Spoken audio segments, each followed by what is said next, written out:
Tomato season is in full swing here in Texas. So in this video, I'm going to show you how I mulch my tomato plants and how I fertilize them. So let's garden on. Alright, so first up, I want to address something. So a few of you guys have commented, hey, why don't you have mulch in your garden? So I've been avoiding adding mulch in the beginning because a lot of common mulches are hay or straw. But I have a wheat allergy and I didn't want a chance triggering any allergies of mine or having any wheat seeds pop up in my garden. So since it was still the beginning of the season, I avoided adding the mulch, and I also didn't want, say, like a woody type mulch because that could lock up nitrogen in your soil, and tomato plants need nitrogen. And as you guys can see, these plants are getting pretty big. There's a ton of tomatoes on them. So having no mulch for a little bit of time was okay. But now that the season is starting to warm up, I'm going to be adding some mulch. So this is sorghum moss. This is not the same as peat moss.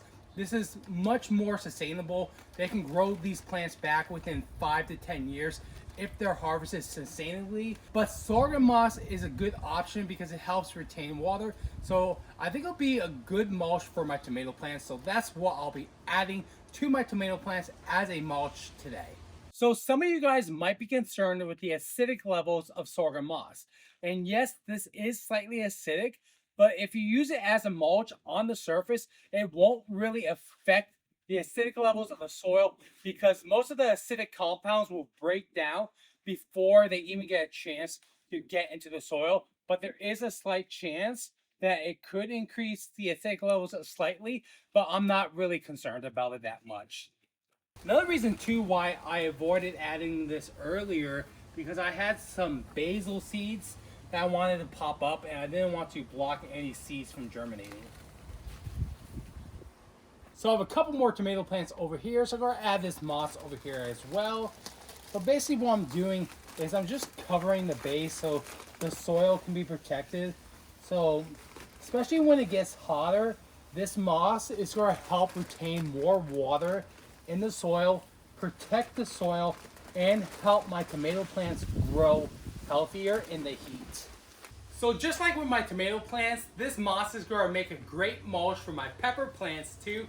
So I have a few super hot peppers growing in this raised bed. This is a castle-shaped raised bed from Vajayga, but I have a ghost pepper, there's a Carolina Reaper, and a Thai chili in here too, and one other variety too. But these peppers are pretty hot, so we're going to protect them and help them retain more water with this sorghum moss as well. So if you want healthy plants, you have to start with healthy soil. So adding a mulch like this, you don't have to use sorghum moss for your mulch. You can use hay if you want, but like I said earlier, I have a wheat allergy, but be careful with hay. Make sure there's no herbicides in it. So you can use any kind of mulch you want, but the point is you want to use some kind of mulch so you can protect the soil, which is going to keep the soil healthy so your plants stay healthy, because soil is not dirt. Dirt doesn't have life in it, but soil does. So this right here, this is all kinds of soil, all kinds of microbiology growing in the soil. So we want to protect that microbiology in the soil so our plants stay healthy. Now I would recommend that you water this moss in so it can soak in some water, but we're expecting a thunderstorm either tonight or tomorrow, so that's why I'm not going to water in right now because we're going to have a lot of rain coming. But I do recommend that you guys water it in if you don't have any rain coming, because I think it'll be better for the moss to get saturated. That way it doesn't blow away and can act as a better mulch too, because right now it's really fluffy and I think there's a chance that some of it might blow away. But like I said, I have a lot of rain coming, so I don't want to waste water. So as far as what kind of fertilizer I use for my tomato plants, in the beginning, I had blood meal and bone meal to the planting hole. I also add mycorrhiza and worm castings.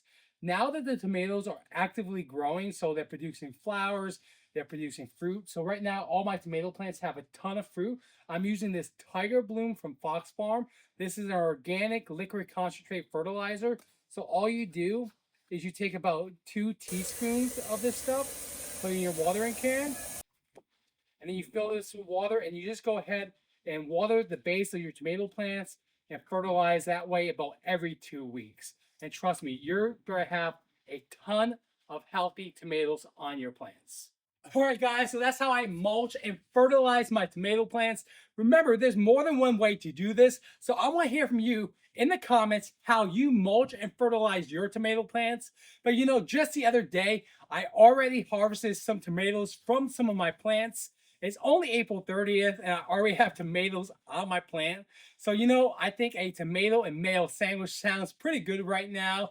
But that's one of the first things I look forward to every year after I harvest tomatoes from my garden. But if you found any information in this video helpful, please consider leaving a like and subscribing for more gardening videos. Till next time, I'll catch you on the flip side of the garden. Thanks for watching.